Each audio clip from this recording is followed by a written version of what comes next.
Howdy, this is Jim Rutt, and this is The Jim Rutt Show.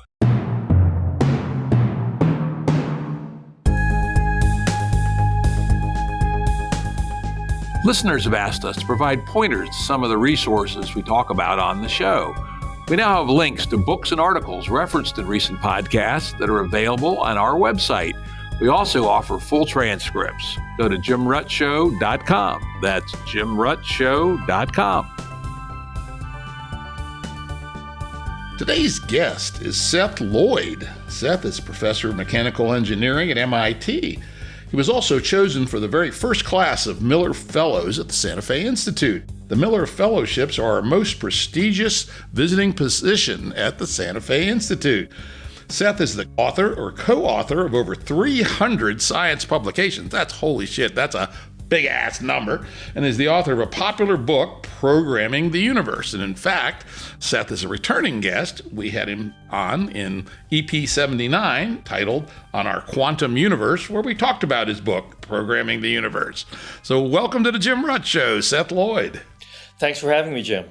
Yeah, this should be very interesting. This is a topic that I have been interested in for 25 years and have never had a solid answer in my head about it. And that is, how do we measure complexity? As it turns out, there are lots of ways to measure complexity. Why is it so hard to say, this is the measure of complexity?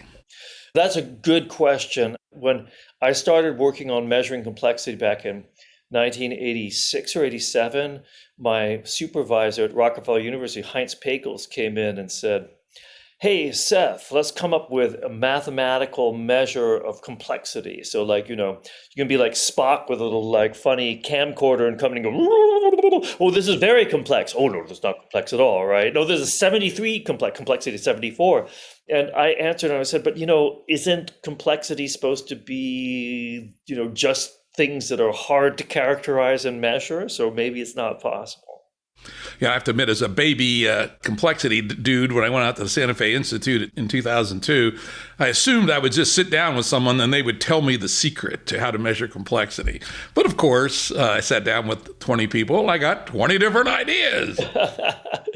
Yeah, well, actually, yeah, when I was a professor at Santa Fe Institute starting in 1988, after I started writing about measuring complexity, and I gave a talk there called 31 Measures of Complexity in honor of the Baskin-Robbins ice cream company with its 31 flavors of ice cream.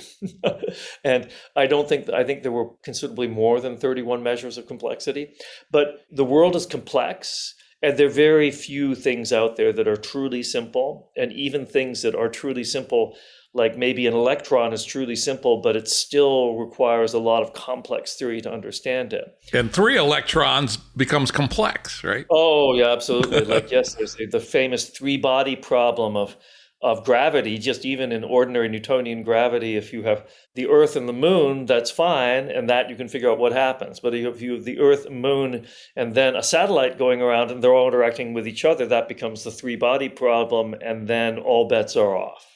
And that's about the simplest thing that we can describe, but it gets way worse from there. Yeah. Think about the complexity of the metabolism of bacterium, for instance. Yeah, exactly. And so the metabolism of bacterium is a great example because that is clearly really complex. There are thousands of chemical reactions taking place. There's all these feedback loops. They're all interacting with each other, and they're trying to give the bacteria the energy it needs to do its bacterial things, like, having sex and eating and reproducing and stuff like that. And by any measure, it should be very complex. But how do you actually measure that? Do you measure, the number of different, interlocking chemical interactions? Well, that would certainly call it to be complex. It's probably at least that complex. You have to measure, the level of every single chemical in the bacterium, including in different places within the bacterium. Now you're starting to talk about very large amounts of information required to specify what's going on. But coming up with one number to measure the complexity of the metabolism of bacterium is a tough thing. Not even clear it's the right thing to do. Not even clear it's morally correct. So fundamentally, the problem of measuring complexity is that complexity is more a very broad class of things rather than something you can put your finger on and say, this is an electron. It can be applied to many different kinds of systems, which are qualitatively different. Is that fair enough? Exactly. And what I discovered back in, writing about these 31 measures of complexity, it was actually pre-internet. And I just went to the library, the basement of the library at MIT for a month. And I just looked up everywhere I could find about measures of complexity. And what you find is that pretty much every field out there has its own set of measures of complexity that work well for it. I mean, for example, in computer science, the main measures of complexity are, how many logical operations does a computer have to perform in order to execute a particular program? Those kinds of questions are, you can give a quantitative answer to them, but then it becomes hard to take that and, number of logical operations, amount of memory space, how do you translate that over to the bacterium and its metabolism, right? Yeah, in fact, again, back in the days when I was a very baby complexitorian, one of the earliest books I read was Origins of Order by Stuart Kauffman. And, of course, he lays out there his famous thesis that at least the kind of complexity he was interested lived at the border between disorder and order. And the edge of chaos, as they call it. Yeah, though I stopped using that because chaos has a more specific mathematical meaning, which kind of clashes with his thinking, I think, where he really meant disorder and order, but got shorthanded to the edge of chaos, right? Right. And I mean, that's a very nice notion.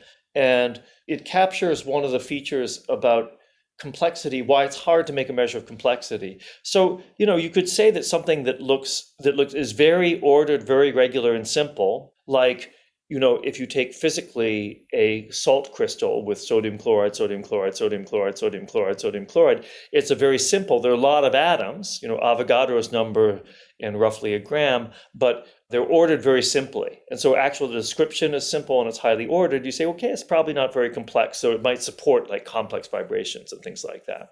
And if you have the same thing for a number, there could be a number that's like 1 a billion times. That's highly ordered. And you'd like to be able to say, okay, if you're coming up with a measure of complexity, you should say, well, those very ordered things are not complex. And indeed, things that are very ordered like that can be described very simply in the sense, for instance, in 1 a billion times, there's a very short computer program that just says print 1 a billion times and it will produce a billion ones. So it's got kind of simple, what's called algorithmic complexity. It's algorithmically simple. And the salt crystal is the same way, can be described very exactly, precisely, and simply. But it's not the description length and how hard it's described can't be the only thing, because if you take something that's completely disordered, like the state of the molecules in this room at a microscopic level, they got a vast amount of entropy, which is actually information required to describe, where this molecule is, where it's moving, where this other molecule is, where it's moving, where this other molecule is, where it's moving. You've got a gajillion molecules in this room, and it requires a gajillion bits of information to describe it.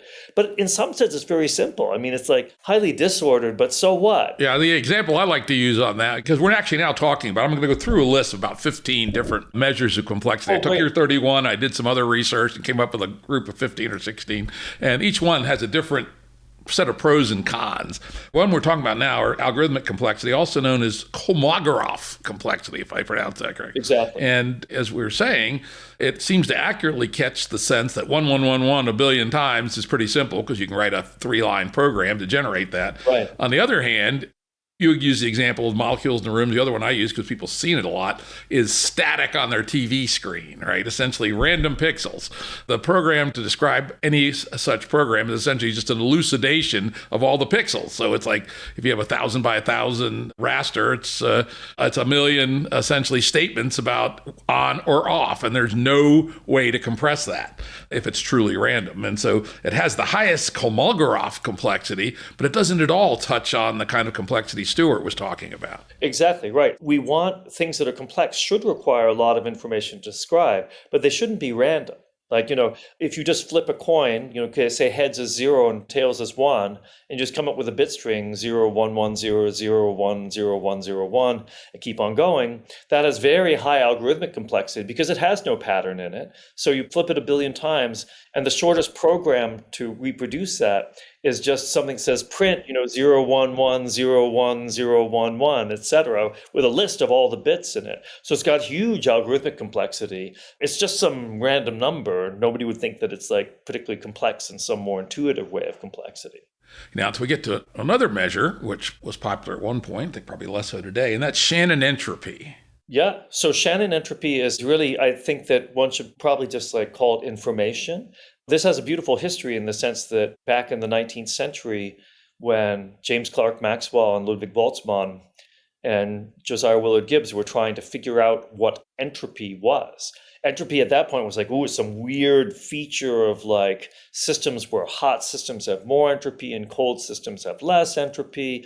And so if you're trying to build a steam engine, you gotta and entropy doesn't decrease and it tends to increase. And it's some measure of randomness, at microscopic randomness. And they came up with a formula for this. Maxwell and Boltzmann did, and Gibbs, to describe what entropy was. And then about 50 years later, in the 1930s, Claude Shannon, he was an engineer at Bell Labs at the time, he came up with a formula to try to measure information for communications, for communicating by telephone lines or radios. And he came up with this mathematical formula, and it was exactly the same formula as the one that Maxwell, Boltzmann, and Gibbs had come up with, half a century or more earlier. And so it realized that actually entropy is the information required to describe the positions of atoms and molecules. And conversely, Shannon entropy for a bit string is the amount of information required to describe that bit string if you take into account all the regularities in the bit string. Yeah, so it's kind of a way to compress the amount of regularities, but also the irregularities in describing the system. Yeah, exactly, right. Because for Shannon was very interested in the question, if you have a message that can be, you want to use your bandwidth as efficiently as possible. And so when you're encoding information, you want to compress it in a way that can be decoded at the end. And so, for example, this bit string, which is 1 billion ones, is easy to compress because, actually I can just say, hey, consider the bit string, which has 1 billion. I'm now going to send you 1 billion ones, but instead of sending them all one by one, just say, I'm going to send you, here's 1 billion ones, right? Yeah, exactly. All right, let's go on to another one, which is Charles Bennett's logical depth. Oh, that's a beautiful measure of complexity. So this is actually, and this was the logical depth when I was trying to look for a physical measure of complexity, which is what Heinz Pagels had challenged me to do when I was a PhD student. And I was reading about these different measures, Kolmogorov complexity, Shannon information, entropy. And then I read Charlie Bennett's beautiful paper about logical depth. So Charlie said, oh, look, things that have low Kolmogorov complexity but are easy to produce, like 1 billion ones, those aren't complex. But things that are like just flipping a coin 1 billion times, creating a random bit string, has very high Kolmogorov complexity. So that shouldn't be complex either. He said, but what about something like, say, the first billion digits of pi? 3.1415926, etc. All I can remember, my way for remembering the digits of pi is you count the number of letters in the following phrase. It goes, how I want to drink, alcoholic, of course, after the heavy labors involving quantum mechanics.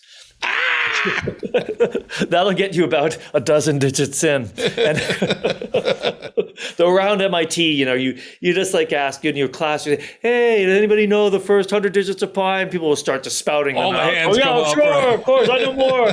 I know 1,000. Get a life, dude. Yeah, really. Get a girlfriend. So, pi is a very specific number. The digits look kind of random, but there are lots of patterns in it because it's a very specific thing. So what Charlie said is, let's look how hard it was to produce pi, assuming that we're starting from a short program for producing it. A famous program for producing pi, which was known by the ancient Greeks, right?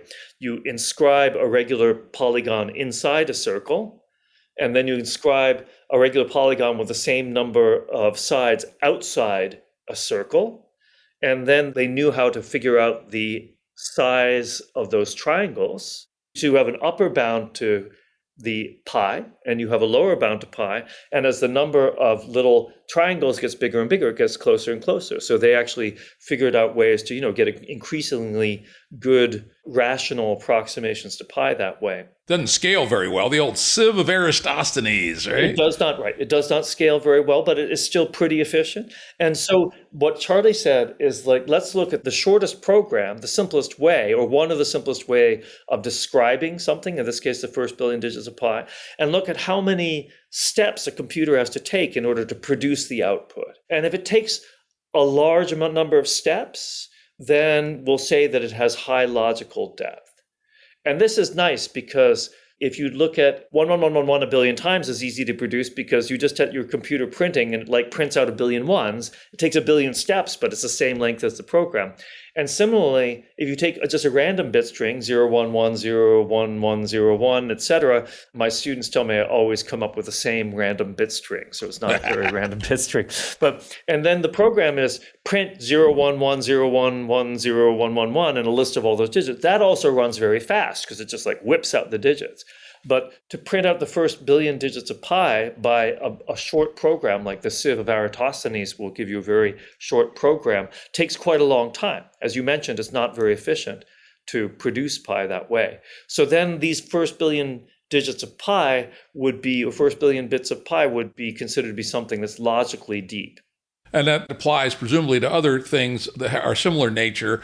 Things that people who read in popular science may have run across are the famous patterns of cellular automata, right? Oh, yeah, absolutely. That our Melanie Mitchell did a lot of work on, and Stephen Wolfram stole some of her work probably, and then continued on with his own work and many other people. And was it 120, one of the famous patterns that looks extremely complex, and indeed there's no way to produce it except to do all the steps.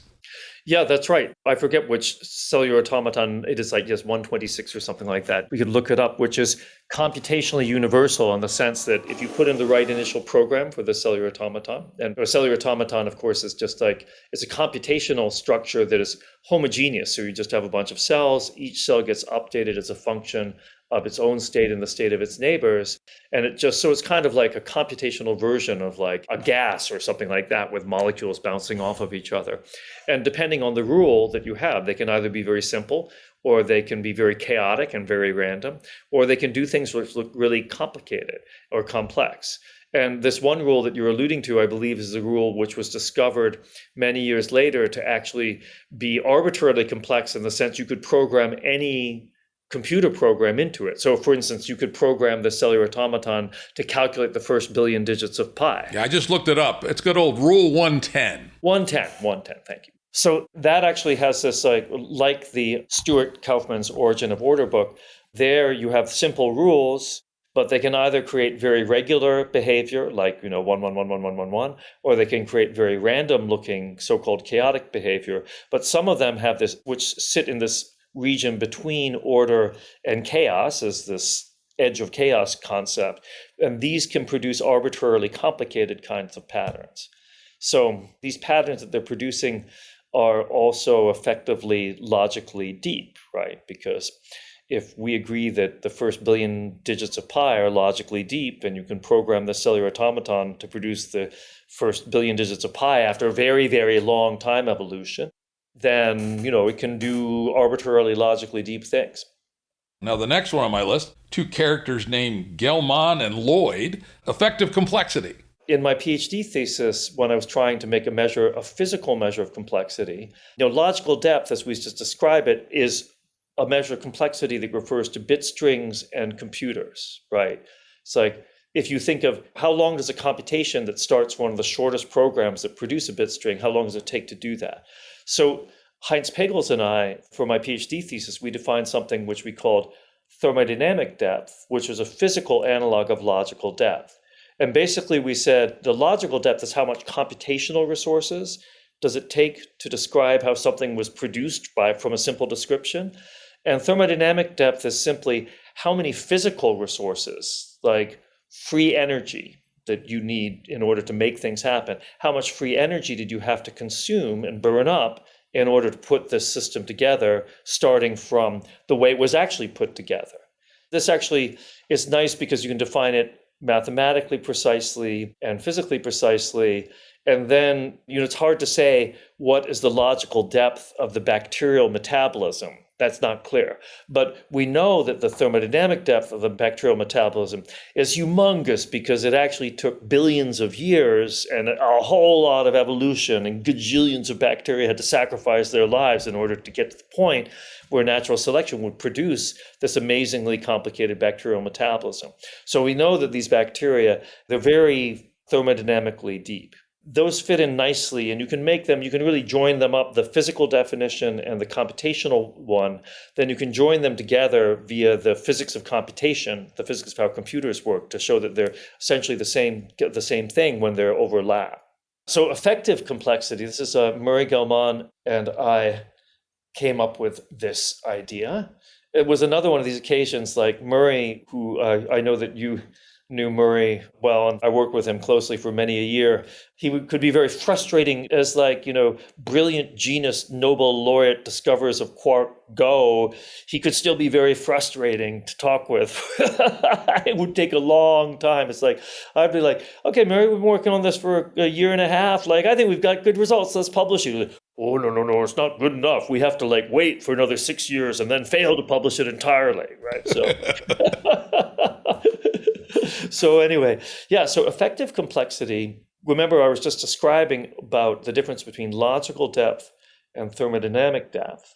So logical depth is a computational measure of complexity, and thermodynamic depth is a physical measure of complexity, but one which is inspired by the computational measure. So effective complexity is a measure that combines these two ideas that we were talking about, physical notions and computational notions. And we've actually talked about both of these notions because the physical notion that it uses is entropy, kind of random motions of atoms and molecules. And the computational notion that it uses is this idea of Kolmogorov complexity or algorithmic information. So if I say the effective complexity of the molecules in this room as they wander around is we divide up the description of these molecules into two parts. One is the entropy, which describes all their individual motions, their random motions and stuff like that. But the effective complexity is the algorithmic part to describe them. It's like, okay, here's the percentage of nitrogen, here's the percentage of oxygen, here's the percentage of carbon dioxide, here's the temperature in the room, here's the pressure, here's how much air is flowing in, here's how much air is flowing out. And then we describe, and we can describe in a more macroscopic sense what's happening in this room. That amount of information is much smaller than the amount of information and the random motions of the molecules themselves, which is it's a vast number, 10 to the 30 bits or something like that. But the effective complexity of the gas in this room is going to be something more on the order of a few 10 or 100,000 bits, where you describe what the molecules are, how the molecules interact with each other, what kind of chemical reactions they can go through, what their temperature and pressure are at a kind of more macroscopic level. So effective complexity means, okay, we don't care about all that random stuff, that's just random, but we do care about the non-random stuff we need to describe it. So basically, Murray and I came up with a procedure for saying, okay, what's the non-random stuff that we need to describe and what's the random stuff we need to describe? And the effective complexity is the non-random behavior, which of course can get arbitrarily complex. Now, if you were thinking about bacterium, how would you make that division? Yeah, so that's a very good question. So, you'd have to say, okay, what do I mean by a bacterium? Do I mean a specific type of bacterium? Yeah, let's say it's E. coli of some sort. And, let's say it's E. coli that, let's say it was just to sacrifice myself, E. coli taken from my own gut, right? And so, and then, okay, it's E. coli taken from my gut, and here's the diet, here's what it's been eating today, because here's what I had for breakfast, with my toast and, eggs and jam and butter and coffee and stuff like that. And so here's what the E. coli took in. And then the effective complexity for the bacterium is the description you need to make of the organization of the metabolism of the bacterium that allows it to do what it has to do. Take in food, the type of food it's taking in, how it metabolizes it, what these chemical reactions are. how much energy it gets from it, what it uses that energy to do, and which, in the end for bacteria is reproducing. And then you would need to describe that process, which is a complicated process, right? Many thousands of interlocking chemical interactions, thousands of species of chemicals. You probably have to describe the metabolism, you'd have to describe much, if not all, of the DNA of the bacterium in order to do that. So it could take, the chemical reactions, the types of chemicals could take hundreds of thousands or millions of bits. The DNA takes a few billion bits. But then you're not interested in like how the little atoms and molecules are moving around in the bacterium. You want to say, okay, here's the cell wall, the lipid membrane surrounding the bacterium. Here are the structures inside of it that are opening up channels to take in information and food and to put out other kinds of information and waste. So you want to describe what those channels are, but you don't care like the exact molecular configuration of them or how like the molecules in them are wiggling around. So the effective complexity of a bacterium would still be a very large number, many billions of bits of information, assuming we have to describe pretty much the whole DNA of the bacterium, describe how it's working, and all the mechanisms that it entails. So it's a large number, but it's much, much smaller than the Avogadro's amount of information that would be a billion bits that would take to describe all the motions of the molecules and atoms moving around inside the bacterium. Now, when you do that separation between the randomness and the structural components, is there a principled way to do it, or is it inevitably going to be subjective? Yeah, so that's why I would say you have to, in order to define the difference between, the important information, the effective information, and the unimportant one, you have to define what's important. You have to say. So it could be subjective for that. For the bacterium, we say this E. coli lives in Seth's gut, surrounded by other bacteria and other crap. Lots of crap. And, high-grade crap, mostly, right? Lots of crap. So, but it's got to reproduce, right? It has this whole function. So, and in order to reproduce, it has this whole necessary metabolic function. Actually, if it gets screwed up, it doesn't reproduce. So once you say, okay, we want to define it, it is a bacterium, it lives in my gut, here's what its surroundings are like, here's what it needs to do in order to take in food and to, reproduce, make new bacteria. The effective complexity has to encompass at least that. Then you get a measure which it is subjective in the sense you have to say, how much information do you need to describe to say, well, the bacteria is like living this, it's like taking in glucose and these fats and these other things, and then it's reproducing. It is effective for a purpose. So once you describe kind of the setting and the purpose, then you can define effective complexity precisely. You make the distinction between information that's important for that bacterium and information that's not important for that bacterium. Yeah, I think the big takeaway from me from this discussion is that not only do we have many kinds of complexity measures which are more appropriate for some applications than others, but even in the case of one complexity measure, there's still a fair bit of what is the purpose question before you can actually run the calculation. Yeah, right. I mean, actually, right, you, Jim, and I are both long-term associates with the Santa Fe Institute, and people there blather on about complexity all the time. That's why the place was founded in the first place. And so you don't necessarily have to talk about complexity just because it's there. It's like, is it useful to talk about complexity, right? And so actually, like with the bacteria, you could say, well, the bacteria has to have some kind of minimal metabolic complexity in order to do what it needs to do. And that's the kind of point that you want to make, that you want to tease out. It's like the bacteria is trying to perform all these different tasks. It needs to perform all these different tasks. So what's the minimum effective complexity to describe the mechanism whereby it's doing that? Let me throw out something, see what you think. Let's suppose we want to use the lens of ecology. How does a bacterium or a class of bacterium fit into an ecosystem of other micro and macroorganisms? Then that perhaps informs where you want to draw the line for the regularities that you're concerned about, because you're not really concerned about the inner jiggerings of the chemistry, but you are interested in the membranes and the inputs and the outputs and who eats who and that kind of stuff. And that would give you a different, perhaps, informing where you want to draw the line for regularities, as opposed to if you want to define how does metabolism work in the mitochondria, for instance. Right, exactly, right. And in fact, if you go and read Murray's and my papers about effective complexity, we use frequently an idea that was developed in the 19th century by people like Gibbs and Maxwell, which is the idea of coarse graining. Coarse graining actually refers to photographs prior to digital photographs, where you have grains of silver nitride in the photographic film, and the finer the grains, the better the quality of the photograph. And the coarser the grains, the less good the quality of the photograph. So a coarse grain description of a system like a bacterium then say, well, here's the information we're going to leave out. We're only interested in these features of it. So it's important in doing effective complexity to define the level of coarse graining. You can confirm this for me, but I noticed in my many talks with Murray that coarse graining is one of his universal lenses. He uses it a lot for all kinds of things. Absolutely. I've used it for many things. And it's true that I miss Murray very much since he passed on about 5 years ago, a little more. I haven't had as many talks about coarse graining since then, so I'm glad we can talk about coarse graining. Let's go on to another quite different set of domains where it's useful, fractal dimensions.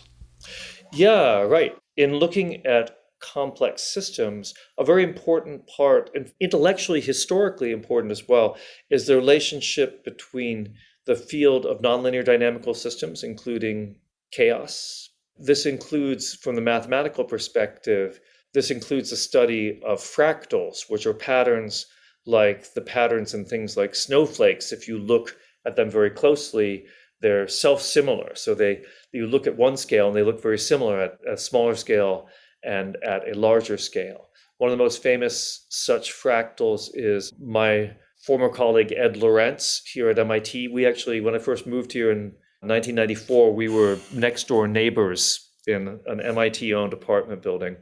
And Ed, he was in the Earth and Planetary Sciences program, and he noticed that the equations of motion for the weather were chaotic in the sense of a tiny little difference would make a big difference later. So that they were, intrinsically unpredictable.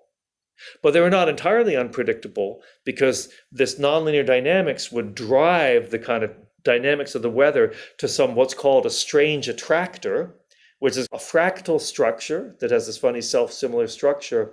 So the dynamics was always confined to this funny, strange attractor. And the fact that it was confined to that, even though it was unpredictable, could tell you a lot about how the weather was going to behave. And the weather, particularly here in New England, is famously complex. They say here, if you don't like the weather now, just wait 5 minutes, and you probably like it even less then. Yeah, I actually took a meteorology course, and they had a prediction contest that ran every day. And the winner, the year I took the course, was the guy took the weather from the previous day from Albany, and that was the winner. There you go. Rather than doing any modeling or analysis or anything else. That was a wise idea. Exactly. There you go. That's like actually probably a best prediction of what the weather's going to be like in 10 minutes is probably pretty much like what it is now. Exactly. We've been talking about these measures of complexity for like a much broader set of measures of complexity, like the kind of things studied at the Santa Fe Institute. But the theory of nonlinear dynamical systems, which also has notions of complexity with these fractal structures and strange attractors and various ways in which a system will start out behaving in an orderly fashion and then get more chaotic. There's a lot of overlap with them. Oh gosh, it's a long time ago now. I think it's like probably 20 years ago. I was on a panel about complexity at Davos, the World Economic Forum. And I was having a debate with Robert May, who was a famous professor about complex systems and dynamical systems at Oxford. And Robert May started with saying what he was doing. He said, well, lots of people talk about complexity, and there's a very nicely defined theory of low-dimensional, nonlinear dynamical systems, including fractals and chaos. And this is a very precise science. And then there's a whole bunch of other stuff, which is bullshit. And so he talked about this for a while. And then when it came to be my turn to talk, I said, oh, gee, I thank you, Lord May. Actually, when I said, I knew I was debating Lord May, I know I would Lord May. And then who's Lord May? And when he showed up, it was Bob May from Australia. He wasn't a lord when I knew him. So when I got on, I said, I'm glad that Bob described like these two branches of complexity, because what I'm going to tell you is going to be entirely about what he would call bullshit. Interesting. So what domains would fractal dimensions be useful in? Yeah, so fractal dimensions are, you can see actually from the way that we've been describing complex systems, if a nonlinear dynamical system like the weather, let's just keep on with the weather because that's a good one. If the thing is completely unpredictable and chaotic, it's going to look just completely random looking, right? It's going to take a lot of information to describe. It's going to have a very high algorithmic complexity, but at some level, it's not going to be that interesting. Whereas the actual weather requires quite a lot of algorithmic information to describe, but not all that much because you're just describing the Navier-Stokes equation to give the nonlinear dynamics of the fluids, of these driven fluids in the atmosphere. And then solving that is hard. It's logically very deep because it takes a long, long time to, like on supercomputers, to start with your description of the dynamics, today and predict what's going to happen even 10 days in the future. Actually, after 10 days, it gets to be very hard indeed because of the chaotic nature. But it still makes it much more predictable. So the fact that it's complex, but sits on a much lower dimensional structure, these fractal structures, means even though it's like unpredictable in some ways, it's still very predictable in other ways.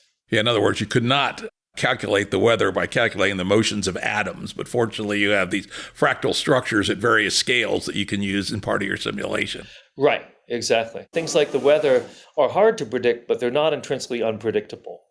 Something like the very random motions of molecules and atoms, basically anybody who's ever played pool, in pool, it's tough enough to like hit a ball with the cue so it goes off in that direction.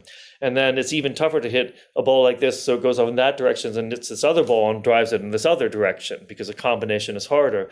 And the reason is that collisions of pool balls is chaotic.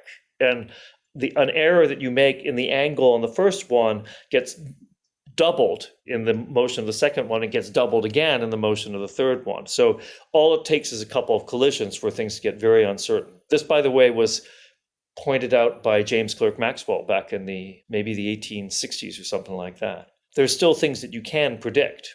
Let's do this one as briefly as we can, because it's one that comes up in every one of these lists that I went and looked at, but it's kind of funky in its own ways, and that's the Lempel-Ziv complexity. This is a very nice idea. Remember this problem that Claude Shannon was originally trying to solve at Bell Labs, which is if you take a message that has regularities in it, in Shannon's case, it was statistical regularities, how do you compress it? People are very familiar with this, and of course, at a kind of like rough and ready way, long before Shannon, you look at the letters in English and they come with different frequencies. So E is by far the most frequent one. Then I think it's T, then A, then I, O, N, then S, H, R, L. Yeah, Morse code took advantage of that, actually. And Morse code took advantage of that, right, exactly. And E is dot. T is dash. And T is dash. And actually, the way that Morse figured this out, he and I went to the same high school, except like a couple hundred years apart. He didn't go and count the frequencies, but he just went to typesetters. And the typesetters have all these, type with the lead types of like the different letters, and they have them organized in a particular way. And already they're organized in a way that that the ones like E and T are going to be closer for them to do, so they don't have to reach as far.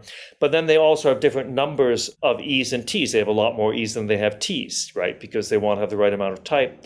And so he just counted the type that the typesetters had, and he figured out very accurately what the order of letters and frequency was, and then he came up with codes such that more frequent letters had shorter codes. And by the way, we could have calculated the thermodynamic depth of that information, right? Absolutely, yeah. All those typesetters, all those years of kind of rough heuristics, and they end up with a pretty close number. Yeah, and you could say what Shannon did is he made this mathematically precise by figuring out you can compress a message that has these kind of statistical regularities by a certain amount, but no more. And he gave a very simple mathematical formula for that. So Lempel-Ziv Walsh complexity is a method for coding where ideally with coding you'd say, let's go through the message, let's count all the letters and then the words and look at their different frequencies and combinations of words, and then we'll have a complicated procedure. We'll assign shorter codes to letters that occur more frequently, and then we'll have more complicated codes that assign shorter codes to words, combinations of words that appear more frequently. But LZW, Lempel-Ziv Walsh, does this automatically. And it actually, you just go through the message and you start with a dictionary which has certain codes for certain letters, but it's kind of crude and it doesn't assign short codes for like frequently occurring letters or combinations of words. But what happens is as the coding takes place, it's adaptive and it learns which combinations of letters are occurring with greater frequency. And when it finds like some combination of letters that's occurring with greater frequency, it assigns it a shorter code in a very sweet and automatic fashion. And in fact, the person who's receiving this coded information, LZW is set up in such a way so that even though they don't know what the information is, and they don't even know to begin with how the codes are being assigned, they actually can deduce what the codes are. And so the encoded LZW message then does the same job that Shannon would like you to do, which is construct something that's highly efficient. In fact, mathematically, the mathematical proof for LZW is that asymptotically, as the length of the message gets really long, then it attains this Shannon bound for how efficiently you can encode. And you can encode on the fly and decode on the fly and attain this optimal Shannon bound for the efficiency of your communication channel. And I say that's kicking ass. That's pretty good. And that's LZV kinds of algorithms are obviously used in file compression algorithms on our computers and such, right? Right, exactly. So LZW is a basis for anybody who uses zip or GIF, like zipping files and using GIF is like, that's using LZW. It's a straightforward procedure and it does a good job. Cool. You think, why don't you just keep on doing it until it just gets compressed and compressed and compressed? Yeah, I remember having that thought when I was like 13. I go, wait a minute, right? And then you realize you can't. Yeah, so what happens then is that actually, and this is a cool thing about coding and randomness and complexity in general. So if something has got a lot of statistical regularities, then it's highly compressible. But the encoded form of this, the compressed form, by definition, Can't be. It's much more efficient, so it's going to look much more random. So actually, if you do LZW twice, then you don't get anything better. Yeah. Or it gets bigger. Or it gets bigger, right. All right, let's move on to our next one. And this is from another one of our colleagues, Jim Crutchfield and Young. That's statistical complexity and the work that particularly Crutchfield did with his E-machines. Yeah, epsilon machines, right. Epsilon machines, yeah. Yeah. This is a very lovely measure of complexity. It's closely related to effective complexity, what Murray and I were working on, not surprisingly, because we learned about Jim's measure from Jim. Basically, it says, suppose we have some very long message or text, and it has a bunch of statistical regularities in it. And we want to construct the simplest computational machine that will reproduce this message with the same statistics, or not just this message, but messages that have the same statistics for words, under the assumption that the message that we're given is representative of a whole sample or ensemble of messages. We're just given one out of many that could happen. And so what they do is they have a beautiful procedure that the kind of simplest conceptual computational device is called an automaton. And we were talking before about cellular automaton. Cellular automata are automatons that are spread out homogeneously in space. But an automaton is just a device that has, different possible states, like 3 states, 0, 1, and 2. And what it does is it moves from state to state. And when it moves from one state to another, it gives a particular output. Like, let's say there are 3 states, 0, 1, and 2. When it moves from 0 to 1, it outputs an A. When it moves from 1 to 2, it outputs a B. And if it moves from 2 to 0, it outputs an A again. And so you can see that this automaton is just going to go around this little circle, 0, 1, 2, 0, 1, 2, 0, 1, 2. And it's going to be producing a string that goes A, B, A, B, A, B, etc. Or it can be probabilistic and it can branch, in which case it will produce things with probabilistic strings. And Crutchfield and Young, their epsilon machine, the epsilon machine is the size of the simplest automaton that will reproduce a message with the same statistics as your message that you've trained it on up to accuracy epsilon. Very interesting. Yeah, I did talk to them quite a bit when I was there. Yeah. In fact, it's very relevant for the current time because if you think of these large language models, which are causing all the stir amongst people and seem to be causing a lot of fear amongst people for reasons that I understand why they might feel fear, but it's not fear that I feel myself. Yeah, my reaction to that is I'm not going to fear anything that's a feed-forward static model. Yeah, they're basically these linked attention mechanisms for these general purpose transformers that they're based on. I mean, that's just fancy words for a particular kind of automaton where you divvy up how it's going to look at this message in terms of these so-called attention mechanisms. Like there's an attention mechanism that pays attention to the fact that there's a period at the end of sentences and says, aha, look, hey, dudes, there's an end of a sentence there. Let's pay attention to that. And they're like, oh, yeah, okay, yeah, right. Okay, it's like the end of a message, right? These large language models are basically like a whole bunch of attention mechanisms vying for attention with each other. But they are basically kind of simple kinds of automata. And, they're big, right? I mean, it turns out that they're trained on the one that's trained on the whole corpus of Wikipedia or something like that. I mean, these are very large models. They take up a vast amount of computer space. They take up a huge amount of energy to train. In fact, if you think of like the carbon footprint of an organism, of an information processing organism, these large language models have the largest carbon footprint of any information processing organism we have around, and they're still really dumb. Indeed. They better get better, or basically we're just going to like warm the world by like 40 degrees Celsius, and like we'll just have to be run by large language models who are like still really stupid. Yeah, and compared to a human brain, which is about 20 watts, right? Yeah, exactly. I mean, I'm not saying the humans are smart, right? I mean, please, but I mean, like, really, like... Yeah, just read the news if you want to disabuse yourself of the notion that humans, at least in the collective, are smart. Do you want to say anything else about thermodynamic depth? Thermodynamic depth is the most physical of these notions. It was inspired by logical depth. It's related closely to ideas of effective complexity. So it ties in very well with these notions of, for instance, these statistical complexity, Crutchfield and Young and epsilon machines, and effective complexity. So I think it's certainly not the only possible measure, but it is a good measure of the physical resources that were required to produce what you see. And that's a reasonable type of measure of complexity. So in my 31 Measures of Complexity article, I'm sure you saw I kind of divvy things up, like there's measures of how hard it is to describe, right? So entropy, Maxwell-Boltzmann Gibbs entropy, Shannon information, algorithmic information, Kolmogorov complexity. Those are all measures of how hard something is to describe. And they're very closely related to each other. And then there's measures like how hard is it to do something?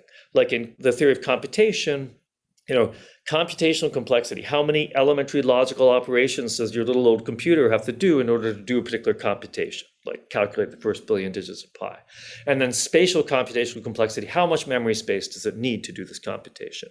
Those are very practical measures of, how hard is it to do? Or in the case of thermodynamic depth, how much free energy, how much energy do you have to burn up and dissipate to apply to actually make something happen, right? That's a very closely related physical notion to these ideas of computational complexity. And then you have things that combine, description length and this effort it is to do something. Thermodynamic depth combines, we look at the shortest description of a thing, and then the shortest program to produce it. We say, how hard is it to produce this thing from its shortest program? Thermodynamic depth is the same. We look at effective complexity. How hard is it to describe the functional parts of a system? We were talking about bacteria and biological systems for effective complexity, but a really nice application, which is actually why I'm sitting here as a professor of mechanical engineering at MIT, is application to engineered systems. You say the effective complexity of something like a car is the length of the blueprint and the descriptions required to make that car, including, how do you manufacture the alloy needed to make this particular part of the car, right? You don't care about wherever every individual atom is, but by God, you care that it doesn't rust out. You care that the engine runs in a particular way. So in a case like that, the effective complexity is very nicely defined because you say, I want a car, here's what it's supposed to do, here's its functional requirements. What is the effective complexity for attaining those functional requirements? Let's move on to our next one, which takes us in a quite different direction, into a different class of thinking about complexity, and that's the fairly broad class of mutual information.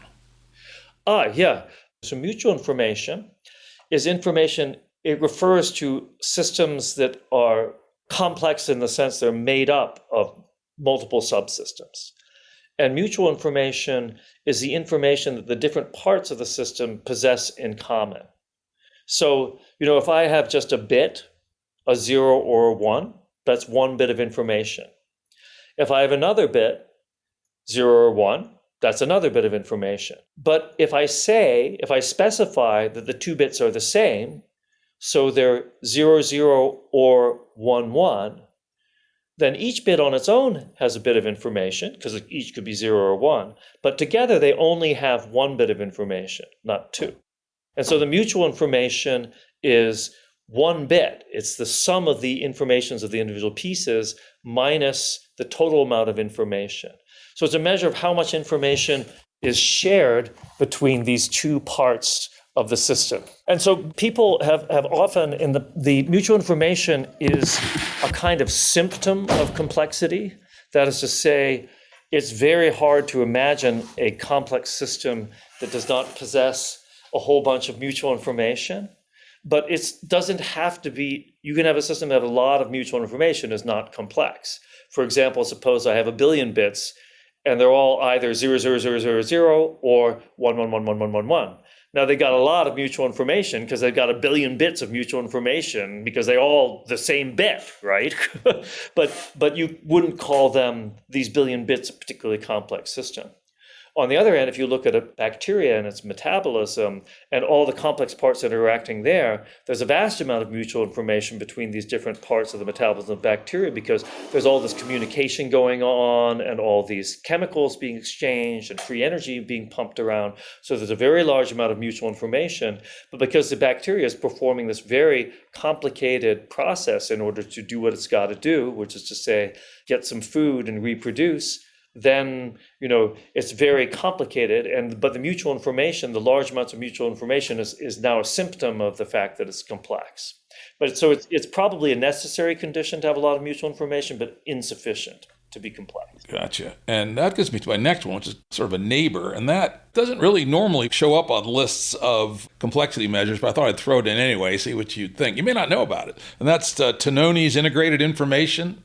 Oh, yes, I do know. In fact, I was visiting University of Wisconsin a few years ago, and Tononi sat me down and wouldn't let me leave until he showed me 200 transparencies about 200 slides about integrated information. Yes, I do know about integrated information. What would you like me to say about it? Yeah, well, how do you think that relates to things like mutual information and the degree to which it is necessary or sufficient for different kinds of complexity?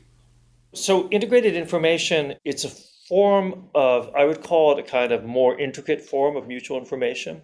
So it measures not only how much information is shared between the different parts of the system. Like when I do this, all the fireworks go off. It's a form of mutual information, and it's a form of mutual information that complex systems like, brains or bacteria have a lot of, but something like, 1 billion bits that are either all 0 or all 1 do not have a lot of.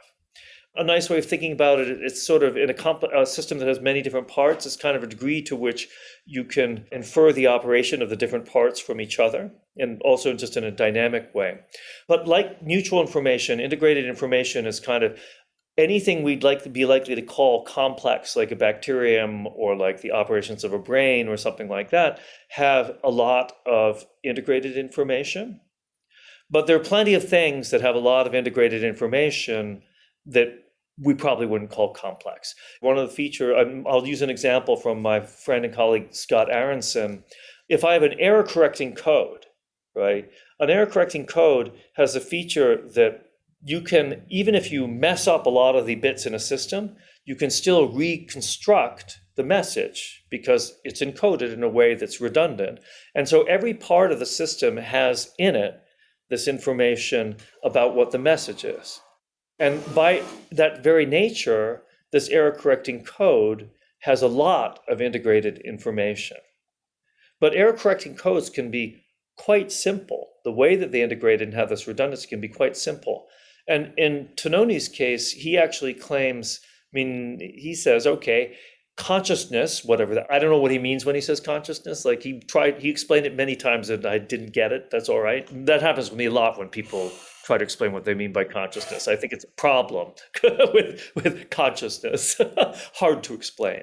And at least hard to explain to me, let's put it that way. So he states that, okay, things that are conscious clearly have a lot of integrated information. Absolutely, for sure. Like, our brain, has a lot of integrated information. I'm not sure that the bacterial metabolism is conscious, but it certainly does complex information processing, and it's got a lot of integrated information. So Tononi just states that anything that has a lot of integrated information is conscious. And I simply do not believe that error correcting codes are conscious. That's just not, in fact, they're one of the least conscious things I can think of. Yeah, and of course, he even says that a photoelectric cell attached to a light switch is conscious at 1 bit, right? Yeah, but there's a name for this, right? Panpsychism, that everything is consciousness, and everything is conscious, and we're all part of like the gigantic universal consciousness, etc. And I actually believe, everything carries information around with it, and everything's processing information. That's why we can build quantum computers. Just like, hey, electrons, atoms, photons, they all have got information, and we just like massage them in the right way. They'll process that information for us. But they're not, that doesn't mean it's conscious. So I think the problem here is this actually. It's a definition. Yeah. Yeah. It's an area I've studied a lot, actually, is the science of consciousness. And the first thing you always have to do is find, what the hell are you talking about, dude, right? And I actually had Christoph Koch on one time. Oh, yeah, Christoph, and he and Tononi collaborate on this stuff. He's like... Yeah, we basically argued about IIT. He couldn't convince me that anything that had a high phi was by definition conscious. No, but on the same time, if you talk with folks like David Chalmers, and by the way, I'm not with to say that the fact that I disagree with some of these folks doesn't mean I have tremendous respect for all of them, and what they're saying is very interesting. It just happens to be wrong. So yeah, I think the problem is more that maybe there isn't something. When we say consciousness, maybe it's a word that doesn't actually have a referent. Yes, John Searle, the philosopher, does a great job on this. Oh, yeah. He basically says, you guys are all confused. You can't put your finger on something and say this is consciousness. Consciousness is a process like digestion. It involves the tongue and the esophagus and the liver and the stomach and various intestines. And this whole process is a biological system. In the same way, consciousness is a biological system that uses the perception areas, the object ontologies, the episodic memories, and a bunch of other things. And so think of it as very much as a process that serves a biological purpose that pays for its energy expenditure and the information content in DNA. And don't think you can just say that is consciousness. Yeah, absolutely. That's a beautiful description. And actually, there's a rather more practical version of this, which I got from my anesthesiologist, which is, okay, I'm going to get my hip replaced. And he says, okay, do you want general or local? I said, oh, I didn't know you could have your hip replaced with local anesthesia. And he said, oh, yeah, sure. So first we give you a spinal so you don't feel anything, like as if you were, giving birth. And then we give you this thing to like knock out your perception of being awake. And then we give you this other thing to knock out any memory you have. And we have this other thing that knocks out the perception of pain. And they're like 5 different things. And in order to make someone sufficiently unconscious to replace their hip, you have to like knock out all these different things that interact with each other. As you say, it's just like the digestion, except digestion for the brain. So it's not like there's just one thing that is consciousness there. Yeah. I still got a few more on my list, but let's do 2 more, and then I will let you, young man, depart. Thank you. Network complexity. Network complexity, yeah. It's actually quite broad. Very important class of complex systems are networks, right? The communications network, the network of neural connections in our brain. The power grid is a famous complex network, which actually is all screwed up right now because of its complexity. And it turns out that we're having a tough time integrating renewable energy in the power grid because it's very complicated. So network complexity refers to, I would say, a set of ideas about how you deal with complex networks. First of all, the structure of the network, is like, let's just take the power grid, for example, right? There are power plants. They come in all kinds of different sizes. They come in all kinds of different kinds. Some of them are coal power plants. Some of them are nuclear power plants. Some of them are wind farms. Some of them are solar generators. They're all connected to the grid in different ways. And then you have the electricity in the grid and that energy is spread over very long distances in a complicated way that it's spread through all these different transmission lines of all different kinds until it eventually gets to your home. This engenders a lot of a lot of, dynamical and sometimes quite unforeseen behaviors. Because one thing about these networks is they tend to be, they tend to have regimes in which they can be kind of chaotic, which is bad. You actually don't want the electrical grid to go chaotic. So you try to tune them to regimes in which they're not chaotic. But then actually it turns out pretty much with any complicated electromechanical system like a network or a car, when you're trying to drive it at its limits and keep everything under control, that's the point at which like a little change, just a little bit of stuff can make it go crazy. So like there's this, this is why, there's, when you're trying to drive non-chaotic systems to their limits, you can drive them to a point where they're at this edge of chaos. And so you can get this complex, emergent, and often unpleasant behavior emerging. Yeah, I remember when I was at the Santa Fe Institute, we had a woman from Battelle Institute come out who had studied the grid as a complex system. And she said, the bad news, folks, is if you overlay the topologies and behaviors of the network with the fluctuations of demand, I can show you that any arbitrary level of failure will occur at some point, including a complete collapse of the whole grid. I like it. Yeah. That's the kind of like nice theorems that mathematicians like to prove about the grid. But I'm glad that it's a theorem, that what we knew to be the case is actually empirically is actually a mathematical theorem. That's the Santa Fe Institute for you. Yeah, absolutely. All right, let's go on to one last thing, and that's multiscale entropy. Yeah, multiscale entropy is a very interesting question. This actually has to do with Murray's favorite topic of coarse graining. So coarse graining says, remember, coarse graining is you look at a system at a particular scale, which means that you just toss out all the information below a certain scale. Like if like the molecules of gas in this room, it's like, I'm just gonna look at, all I really care about is the temperature, the pressure, that there's enough oxygen and stuff here. And I don't care where all the molecules are moving. So you look at things at different scales. So if you look at something at a particular scale, like say a very coarse grained scale, then there's not a lot of information to describe it. And then you describe it at a finer scale, and now there's a lot more information to describe it. And you have to look at how that smaller scale information also goes up to the larger scale. And then you look at a series of scales. And so a complex system, by almost all of the definitions that we've been talking about, are typically systems that have a lot of information at each scale.